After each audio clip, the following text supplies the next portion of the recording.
روایت ہے عبداللہ ابن عمر سے، فرماتے ہیں کہ فرمایا رسول اللہ صلی اللہ تعالی علیہ وآلہ وسلم نے کہ شرک باللہ، ماں باپ کی نافرمانی، جان کا قتل، جھوٹی قسم بڑے گناہ ہیں۔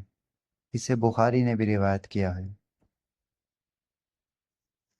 روایت ہے حضرت ابن عمر سے، فرماتے ہیں کہ فرمایا نبی صلی اللہ علیہ وسلم نے، منافق اس بکری کی طرح ہے جو دو بکروں کے درمیان گھومے، چکر لگائے، کبھی اس بکرے کے پاس پہنچ جائے، کبھی اس بکرے کے پاس۔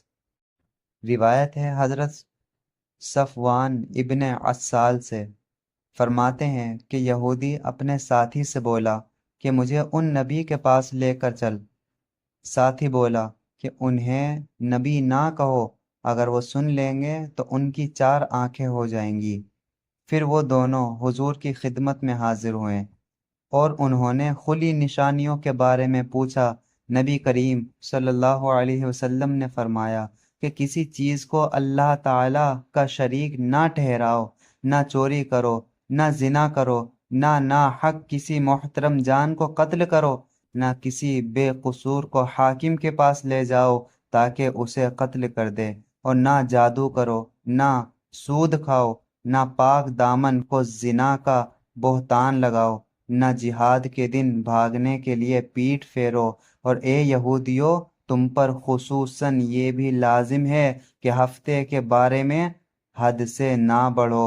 راوی فرماتے ہیں کہ تب ان دونوں نے حضور کے ہاتھ پاؤں چومے اور بولے، ہم گواہ ہیں کہ آپ سچے نبی ہیں۔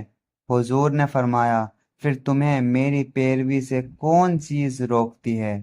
وہ بولیں کہ داؤد علیہ السلام نے رب سے دعا کی تھی کہ ان کی اولاد میں نبوت رہے۔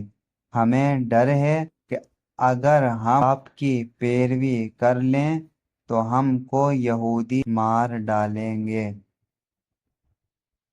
یہ حدیث ابو داؤد، نسائی میں بھی ہے۔